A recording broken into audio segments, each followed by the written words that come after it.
প্রিয় দর্শক, স্বাগতম।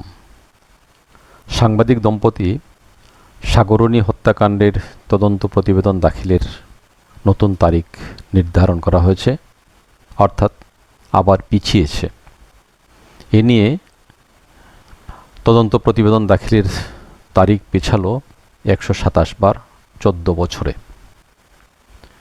2012 সালের 11 ফেব্রুয়ারি সাংবাদিক সাগর সরোয়ার এবং মেহেরুন রুনি নিজের বাসায় নৃশংস হত্যাকাণ্ডের শিকার হন।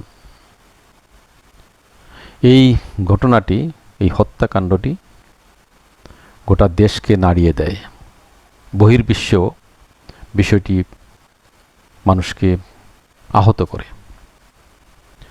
বিশ্ব গণমাধ্যম অত্যন্ত গুরুত্ব সহকারে খবরটি প্রচার করে। এরপর যা হওয়ার তাই হয়, মামলা দায়ের হয়, তদন্ত শুরু হয়, তদন্তের হাত বদল হয়। সর্বশেষ তদন্তের দায়িত্বে পেয়েছে পিবিআই। পিবিআইয়ের উপর যেমন আমার তেমনি আমাদের সবার আস্থা খুব বেশি। সবাই আশা করেছিলেন যথাসময়ে পিবিআই তদন্ত প্রতিবেদন দাখিল করতে পারেনি। তো নতুন তারিখে করবে এমন আশা আমরা করতেই পারি। এই হত্যাকাণ্ডটি অত্যন্ত চাঞ্চল্যকর। আমি আগেই বলেছি যে গোটা দেশকে নাড়িয়ে দিয়েছিল। গোটা বিশ্বে এই খবরটি মানুষকে আহত করেছিল। একসঙ্গে স্বামী স্ত্রী হত্যা, তাও সাংবাদিক, তাও সেই সাংবাদিক নন, উঁচু মাপের সাংবাদিক, অত্যন্ত দায়িত্বশীল সাংবাদিক। বয়সে হয়তো অনেকটাই তরুণ ছিলেন, আমার চেয়ে বয়সে বেশ ছোট, কিন্তু সহকর্মী হিসেবে দুজনকেই পেয়েছি আমি। তাদের সঙ্গে কাজ করার সুযোগ আমার হয়েছিল। অত্যন্ত প্রতিভাবান, মানুষ হিসেবেও চমৎকার। তখন আওয়ামী লীগ সরকার দেশ চালাচ্ছিল। দ্বিধাবিভক্ত সাংবাদিকরা একত্রিত হয়ে আন্দোলন করেছিলেন অনেক দিন। সরকারের কর্তা ব্যক্তিরা বারবার আশ্বাস দিচ্ছিলেন সাংবাদিকদেরকে, খুব তাড়াতাড়ি তদন্ত প্রতিবেদন দাখিল হবে, বিচার হবে, খুনিরা উপযুক্ত শাস্তি পাবে। কিন্তু কিছুই হয়নি। এরপর আসে অন্তর্বর্তীকালীন সরকার। সেই সরকারও অনেক কথা বলেছিল, অনেক আশ্বাস দিয়েছিল, কিন্তু কাজের কাজ কিছুই হয়নি। এখন দেশে একটি নতুন সরকার, মাত্র 4 মাস বয়স। তবুও আমরা আশা করেছিলাম, যেহেতু দীর্ঘদিন ধরে তদন্ত হয়েছে বা চলছে, যথাসময়েই অর্থাৎ নির্ধারিত তারিখেই তদন্ত প্রতিবেদন দাখিল হবে, কিন্তু হয়নি। নতুন তারিখ হয়েছে আগামী 22 জুলাই। আমরা পিবিআইয়ের উপর বিশ্বাস রাখি, আস্থা রাখি, আগেও বলেছি।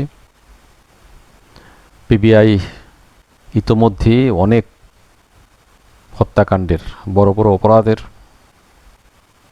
তদন্ত করেছে, তদন্ত প্রতিবেদন দাখিল করেছে।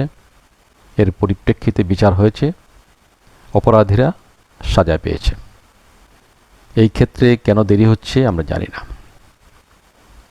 3টি সরকারের আমলে তদন্ত হয়েছে। কারা এই ঘটনার সাথে জড়িত তা এখনো স্পষ্ট নয়। তবে এটা অনেকে সন্দেহ করছেন যে তারা অত্যন্ত প্রভাবশালী, যে কারণে এত দিন পার হওয়ার পরও কোনো কিছু হচ্ছে না, বা এই ঘটনাটি এতই রহস্যজনক যে রহস্য উদ্ঘাটন করতে প্রচুর সময় ব্যয় হচ্ছে।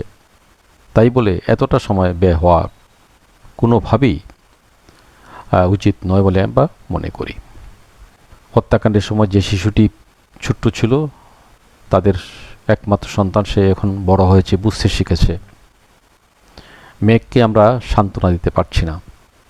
নিশ্চয়ই তার মনে প্রশ্ন দেখা দিয়েছে, আদৌ তার বাবা মার হত্যাকাণ্ডের বিচার হবে কি না। আমরা কিন্তু দায়ী থেকে যাব। সাংবাদিকরা ইতোমধ্যেই অনেকটা হাল ছেড়ে দিয়েছেন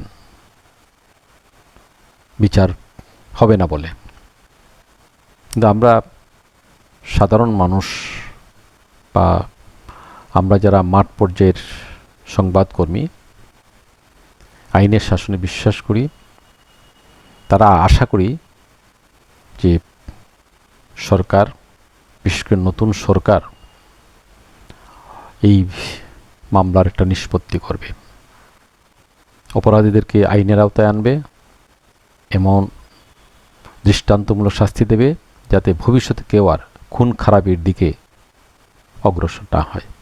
যারা আছেন আমাদের সাংবাদিক নেতৃবৃন্দ জাতীয় পর্যায়ে, তাদের কাছে তাদের প্রতি অনুরোধ, আপনারা মাননীয় প্রধানমন্ত্রী এবং মাননীয় স্বরাষ্ট্রমন্ত্রীর সঙ্গে প্রয়োজনে দেখা করুন, কথা বলুন এবং সাগরিন হত্যাকাণ্ডের বিচার যাতে দ্রুত সম্পন্ন হয় সে লক্ষ্যে কার্যকর পদক্ষেপ গ্রহণের আবেদন জানান। আমি আশা করি ব্যক্তিগতভাবে এতে ইতিবাচক ফল পাওয়া যাবে। সেই আশায় থাকলাম। সবাই ভালো থাকুন, সুস্থ থাকুন।